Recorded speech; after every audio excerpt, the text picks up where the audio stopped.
Hi കൂട്ടുകാരെ, പുതിയൊരു വീഡിയോയിലേക്ക് എല്ലാവർക്കും സ്വാഗതം. അങ്ങനെ നിധി ഗൗതമിനോട് ചോദിക്കുകയാണ്, അതെ നിർമ്മലാമ്മ ഇനിയിപ്പോൾ സ്വന്തം അച്ഛനെ കൺമുന്നിൽ കാണിച്ചു തന്നാൽ ഗൗതമിൻ്റെ പ്രതികരണം എങ്ങനെയായിരിക്കും എന്ന് പറയണം കേട്ടോ. അത് കേൾക്കുന്നതിനോടുകൂടി ഗൗതമിന് അങ്ങ് ദേഷ്യം പിടിക്കാൻ കേട്ടോ. ഗൗതം പറയണേ, അയാൾ എൻ്റെ കയ്യിൽ കിട്ടിയാൽ ഞാൻ വെച്ചേക്കില്ല, അയാൾ ആ നിമിഷം ഞാൻ കൊന്നുകളയും. കാരണം എൻ്റെ ജീവിതം ഇന്ന് ഈ അവസ്ഥയിൽ എത്തിച്ചത് അയാൾ കാരണമാണ്. നിർമ്മലാമ്മയെ അന്ന് അയാൾ ഉപേക്ഷിച്ചില്ലായിരുന്നെങ്കിൽ എന്നെ പാറു ഒരിക്കലും ദത്തെടുക്കില്ലായിരുന്നു. ഞാൻ അവരുടെ മകനായി ഈശ്വരമംഗലത്ത് പോവില്ലായിരുന്നു. ഇന്നിപ്പോൾ പാറുവിൻ്റെ കൂടെ അനാഥൻ എന്ന വാക്ക് കേൾക്കില്ലായിരുന്നു. എന്നാൽ നിർമ്മലാമ്മയുടെ കൂടെ ജീവിക്കുകയാണെങ്കിൽ എൻ്റെ അച്ഛനെന്ന് പറയുന്ന ആ വൃത്തികെട്ടവൻ എന്നെ മകനായി അംഗീകരിക്കുകയാണെങ്കിൽ ഞാൻ ഒരിക്കലും ഇന്നിപ്പോൾ ഈ അവസ്ഥയിലോട്ട് പോവില്ലായിരുന്നു. അപ്പോൾ അയാളെ എൻ്റെ കയ്യിൽ കിട്ടിയാൽ ഞാൻ വെറുതെ വിടില്ല എന്ന് പറയണ്ട. അതുവരെ സംസാരിച്ച നിധിയുടെ ഉള്ളിൽ ആകെ പേടി വരികയാണ്. ഗൗതം പറഞ്ഞ വാക്ക്, ഗൗതം പറയണേ, ഞാൻ അയാളെ വെട്ടിക്കൊല്ലും, യാതൊരു മടിയില്ലാതെ യാതൊരു ദാക്ഷിണ്യവുമില്ലാതെ ഞാൻ അയാളെ കൊന്നിരിക്കും എന്നിങ്ങനെ പറഞ്ഞ വാക്ക് കേട്ടോ. അങ്ങനെ ഈ സമയം ഗൗതം ഇത് പറയുമ്പോൾ ഉടൻ തന്നെ ഇത് കേട്ടോടൻ തന്നെ ഇങ്ങനെ പറയാണ്, നിധി അങ്ങനെയൊന്നും പറയാതെ, ഇല്ല നിധി, ഇക്കാര്യത്തിൽ നീ പറയുന്ന വാക്കുകൾക്ക് യാതൊരു വിലയും കൊടുക്കില്ല. അയാൾ ആരാണ് എൻ്റെ അച്ഛൻ നിനക്ക് അറിയാമെങ്കിൽ നീ എനിക്ക് പറഞ്ഞുകൊണ്ടാ, എനിക്ക് സ്വസ്ഥതയും സമാധാനം കിട്ടാൻ വേണ്ടിയാണെന്ന് പറയുമ്പോൾ ഗൗതം, ആവശ്യമില്ലാത്ത കാര്യങ്ങൾ ഇനി എന്തായാലും സംസാരിക്കണ്ട, നമുക്ക് പോയി കിടക്കാം. അത് കാണുന്ന ഗൗതമിനൊരു സംശയം, എന്താ ഇവൾ ഇങ്ങനെ ഒരു ചോദ്യം ചോദിക്കാൻ എന്ന് തൻ്റെ ഉള്ളിലൊരു സംശയം തോന്നുന്നുണ്ട് കേട്ടോ. പിന്നീട് ശിവാനി വസുന്ധരയുടെ അടുത്തെത്തിയിരിക്കുകയാണല്ലോ. അപ്പോൾ ശിവാനി വസുന്ധരയോട് കാര്യങ്ങൾ പറയാണ്. അപ്പോൾ വസുന്ധര പറയണേ, നിന്നെക്കൊണ്ട് ഒരിക്കലും കഴിയില്ലടി, അത് എനിക്ക് ഉറപ്പുള്ള കാര്യമാണെന്ന്. ആ സമയം ഞാൻ ഒരു വട്ടം തോറ്റെന്ന് കരുതി ഇനി തോൽക്കില്ലെന്ന് നിങ്ങൾ വിചാരിക്കേണ്ട. അപ്പോൾ രേണുക പറയുന്നുണ്ട്, എന്തായാലും നിധിയെ സ്നേഹത്തോടു കൂടി പിടിച്ച് എൻ്റെ മോള് അത് ചെയ്യുമെന്ന് പറയണം കേട്ടോ. അപ്പോൾ ഈ സമയം നമുക്ക് കാണാം, എന്തായാലും നീ എന്നെ വെല്ലുവിളിച്ചതല്ലേ, ഒരിക്കലും നിധി അത് ചെയ്യില്ല. കാരണം ഒരിക്കലും ആ എഗ്രിമെൻറ്റ് പേപ്പറിൽ നിധി സമ്മതിച്ചിട്ട് എന്തായാലും ഗൗതം ഒപ്പിടത്തില്ല എന്ന് പറയട്ടെ. അപ്പോൾ ശിവാനി പറയാം, ഒപ്പിടും, അതിനുള്ള വഴിയൊക്കെ ഞാൻ നോക്കിക്കോളാം എന്ന് പറയണേ. പിന്നീട് കാണിക്കുന്നത് നിർമ്മലയാണ്. നിർമ്മല അമ്പലത്തിലോട്ട് പോകുന്ന ആ ഒരു രംഗമാണ് കേട്ടോ. ആരോടും പറയാതെ പതിയെ തനിയെ പോവുകയാണ്. എന്നാൽ ഈ സമയം ഇപ്പുറത്ത് ഇങ്ങനെ പാറുവിനെ കാണിക്കുന്നുണ്ട്. പാറു ഇങ്ങനെ എന്തെങ്കിലും ഒരു ജോലി നോക്കണം, എൻ്റെ കുഞ്ഞിന് എന്തെങ്കിലും ഒരു ജോലി ഞാൻ ചെയ്യാൻ പറ്റുമെന്ന് നോക്കട്ടെ, എന്നെക്കൊണ്ട് പറ്റുന്ന രീതിയിൽ ഒരു ജോലി നോക്കണമെന്ന് പറഞ്ഞിട്ട് പാറു ഒരു സ്ഥലത്തോട്ടും പോകുന്നുണ്ട് കേട്ടോ.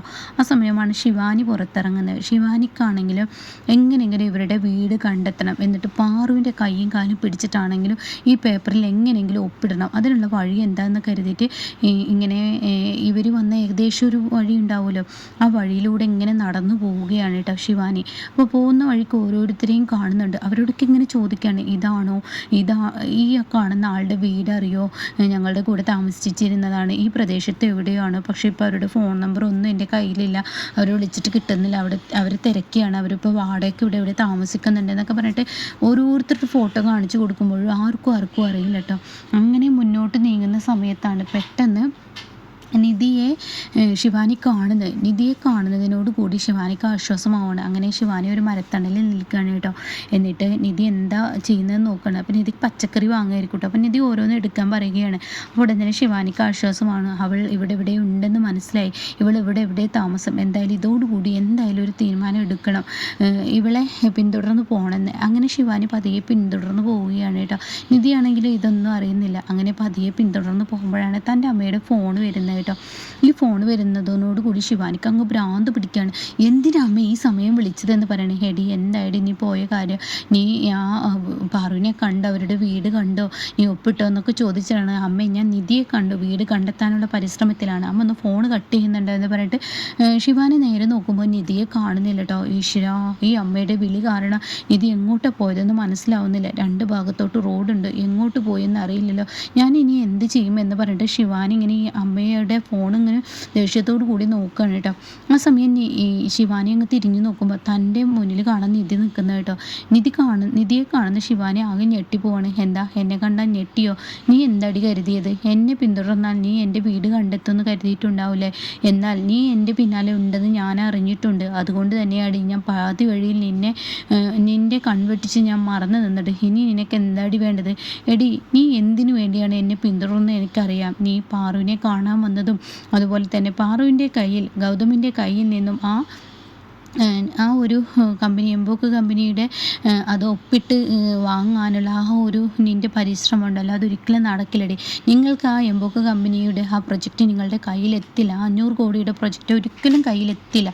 അതിനുള്ള അവസരം ഞാൻ ഉണ്ടാക്കില്ലടി, അത് എൻ്റെ തീരുമാനമാടി എന്നൊക്കെ ഇങ്ങനെ പറയാൻ കേട്ടോ.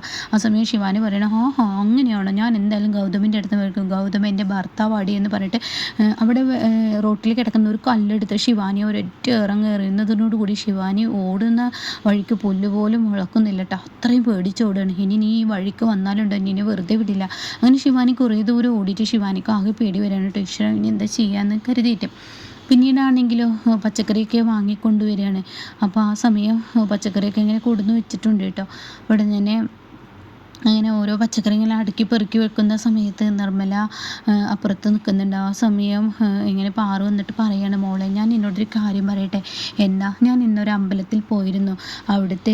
അവിടെ വെച്ച് ഒരു സ്വാമിയെ കണ്ടു. അതെന്താ, അതെ നമ്മുടെ ഇപ്പോഴത്തെ കഷ്ടകാലങ്ങളുണ്ടല്ലോ അതൊക്കെ മാറാൻ ഒരു കാര്യം സ്വാമി പറഞ്ഞു. എന്താ അമ്മേ പറഞ്ഞത് എന്നിങ്ങനെ നിധി ചോദിക്കുകയാണ്. ആ സമയം പറയാണ്, അതെ നിങ്ങൾക്കൊരു കുഞ്ഞുണ്ടാവണം, ഈ വീട്ടിൽ ഓടിച്ചാടി നടക്കാൻ ഒരു പേരക്കുട്ടി ഞങ്ങൾക്ക് വരണം. അത് കേൾക്കുന്ന നിധി, എന്താ അമ്മ ഈ പറയുന്നത്, ഈ സമയമാണോ ഞങ്ങൾക്ക് കുഞ്ഞുണ്ടാവേണ്ടത്? ജീവിക്കാൻ തന്നെ വരുമാനത്തിന് എന്ത് ചെയ്യുന്ന അറിയാതെ നിൽക്കുന്ന ഈ സമയത്ത് നിഖിലിൻ്റെ വരുമാനത്തിലൂടെയാണ് ഇവിടെ ജീവിച്ചു പോകുന്നത്.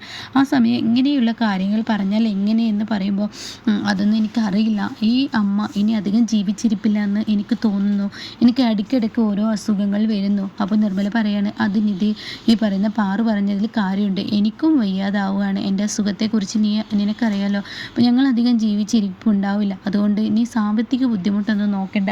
അടിച്ചിട്ടും തുടച്ചിട്ടാണെങ്കിലും നമുക്ക് എങ്ങനെയെങ്കിലും ആരുടെയെങ്കിലും വീട്ടിൽ പണി ചെയ്തിട്ട് നമുക്ക് ജീവിതം മുന്നോട്ട് പോവാം.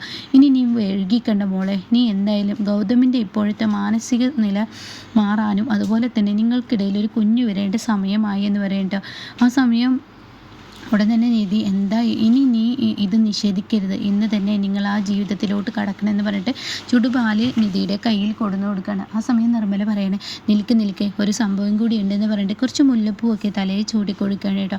അങ്ങനെ ഗൗതമിൻ്റെ അടുത്തോട്ട് പറഞ്ഞയക്കുകയാണ്. ഈ സമയം ഗൗതമാണെങ്കിലോ ടെൻഷൻ അടിച്ച് നിൽക്കുമ്പോൾ ഇന്നെന്താ ഒരു പുതുപെണ്ണിൻ്റെ ഒരു വരവ്. അതെ എല്ലാവരുടെയും ആഗ്രഹം നമുക്കിടയിൽ ഒരു കുഞ്ഞു വേണമെന്ന ആ കുഞ്ഞിന് ഇനി സമയമായെന്ന് അവർ പറയുന്നു.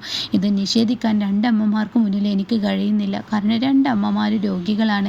അവർ പറയുന്നതിലും കാര്യമുണ്ടല്ലോ. ഇനി നീട്ടിക്കൊണ്ടു പോയിട്ട് കാര്യമില്ല. അപ്പം നമുക്കൊരു ജീവിതം തുടരാമെന്നാണ് നീ പറയുന്നത്. അതെ ജീവിതം തുടങ്ങാം, അതായിരിക്കും നല്ലത്.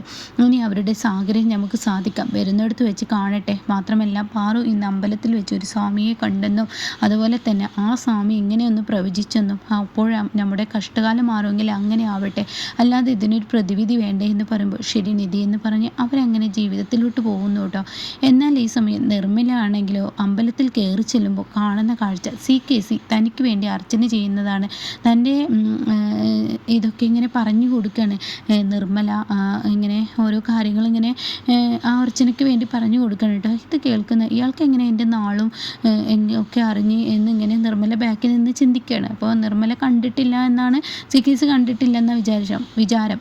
പക്ഷേ CKC നിർമ്മല വരുന്നത് കണ്ടിട്ട് തന്നെയാണ് കേട്ടോ കളിക്കുന്നത്. അങ്ങനെ CKC പിറകിൽ ഇങ്ങനെ നിർമ്മല നിൽക്കുമ്പോൾ നീ വിചാരിക്കുന്ന എൻ്റെ നാളൊക്കെ നീ എങ്ങനെ അറിഞ്ഞു എന്നാ?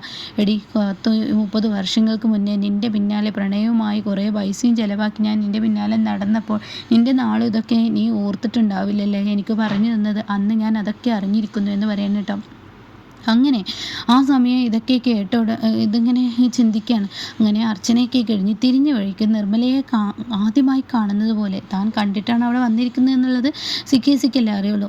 നിർമ്മലയോ, കറക്റ്റ് സമയത്ത് തന്നെ നിർമ്മല വന്നു. ഞാൻ നിനക്കും എൻ്റെ കുഞ്ഞിനും വേണ്ടി പൂജയൊക്കെ ചെയ്തത് അർച്ചനയൊക്കെ ചെയ്ത് അതിൻ്റെ പ്രസാദം എന്താ എന്ന് പറഞ്ഞിട്ട് നെറ്റിയിൽ അങ്ങ് ഇട്ട് കൊടുക്കുകയാണ് കേട്ടോ. ഇത് കാണുന്ന നിർമ്മല, എന്താ CKC കാണിക്കുന്നത്? ഇന്നലെ ജ്യോതിർമയെ കണ്ടപ്പോൾ എനിക്ക് ചോദിയ വലിയ പേടിയാണ്. എനിക്ക് പേടിയാഞ്ഞിട്ടല്ല, നിങ്ങൾ രണ്ടുപേരുടെയും ജീവൻ ആപത്താവും എന്ന് കരുതിയിട്ടാണ്. എൻ്റെ കുഞ്ഞിനെ കണ്ടു കഴിഞ്ഞാൽ നീയും ഞാനും എൻ്റെ മോനും കൂടിയിട്ടുള്ള ആ ഒരു ജീവിതത്തിലോട്ട് പോകണമെന്നാണ് എനിക്ക് ആഗ്രഹം. ഇനി എനിക്ക് സർവ്വതും നഷ്ടപ്പെട്ടതാണ്. അപ്പോൾ ഉടൻ തന്നെ CKC എന്തിനാണ് ഈ രോഗമുള്ള സമയത്ത് ഇങ്ങനെ പുറത്തിറങ്ങി നടക്കുന്നത്? എനിക്ക് കുഴപ്പമൊന്നുമില്ല, ജീവൻ എന്തായാലും പോവുകയാണെങ്കിലും പാപങ്ങളെല്ലാം ദൈവത്തിൻ്റെ മുന്നിൽ ഏറ്റു പറയണമല്ലോ. അപ്പോൾ പാപങ്ങളെല്ലാം കഴുകിക്കഴിഞ്ഞ് എൻ്റെ കുഞ്ഞിനെയും എൻ്റെ ഭാര്യയെയും സംരക്ഷിച്ച് നിങ്ങളോട് ചെയ്ത തെറ്റിന് എനിക്ക് നിങ്ങളുടെ കാലിൽ വീണ് മാപ്പ് പറയണം എന്നൊക്കെ പറഞ്ഞിട്ട് വീണ്ടും CKC നിർമ്മലയുടെ കാലിൽ വീഴുകയുണ്ട്. അപ്പോൾ ഇങ്ങനെയൊക്കെ ഒരു എപ്പിസോഡാണ് ഇനി വരുന്നത് കേട്ടോ.